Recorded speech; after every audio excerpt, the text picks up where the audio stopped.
going to ask you a few questions while you're connected to this apparatus.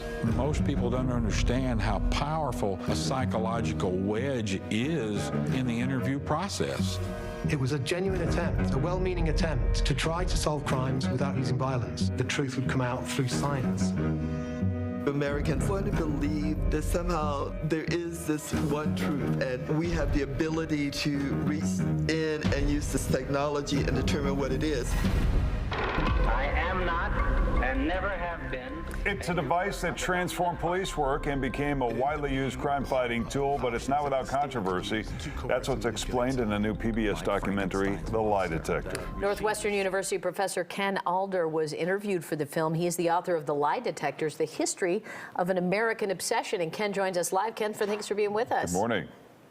Good to see you. I didn't realize this was pretty much a uniquely American thing, the lie detector. Yeah, it's pretty much only used in the United States, developed here, and moreover, very much a Chicago product. Though developed first in Berkeley, it was really in Chicago that it got its going in the 1920s. And why in Chicago in the 20s? Well, we were famous for crime, obviously, back in the day. We were also famous for crime fighting. And it was at Northwestern University, where I actually teach, that in the 1920s, the nation had its first scientific crime fighting lab. Now, I was kind of surprised to learn, and correct me if I'm wrong, that the courts ruled this was inadmissible pretty early on. Is that accurate? That's right. In a Frye decision, one of the most famous decisions in criminology Supreme Court history, they ruled that the lie detector was not permissible in criminal trials, but that didn't rule it out for use by prosecutors in the earlier phases of the trial in trying to get suspects to confess. And of course, if suspects confessed while on the lie detector, that counted. How is this still being used, and is it used as much today, or is it much more limited?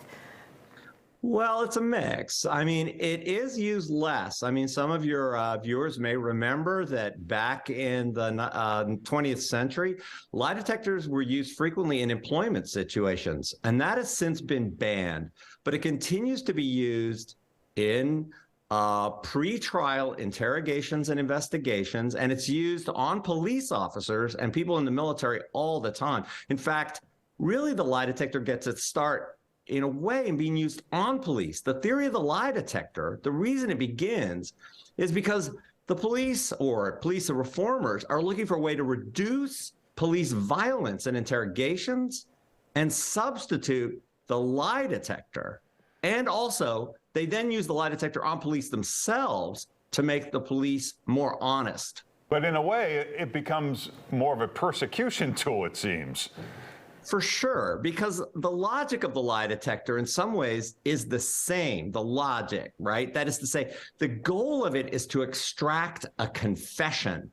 Often, and this is some of the earliest creators of the lie detector found, if you run a lie detector test on somebody and get them to, say they're guilty, you can actually get the same result as what police have been doing by using police interrogation techniques called the third degree. Have there been any improvements to this over the years that you might actually see this being used and legitimized in courts? You know, oddly enough, no. That's actually one of the things that's so fascinating about it. The lie detector technology hasn't really improved at all in 100 years. And, you know, given how much scientific change there's been in 100 years, that's strange. But that's partially because it doesn't really depend on what's inside the box, right? It's very simple. It just measures your blood rate, pulse rate and your blood pressure and the like. And the point is, the real technology is the interrogation, the way the questions are asked, and then the trick of getting the suspect to confess. This seems like a sort of junk science that should have been thrown away. Is the Wonder Woman storyline kind of the reason why it's prevailed? That it's the American way and all that?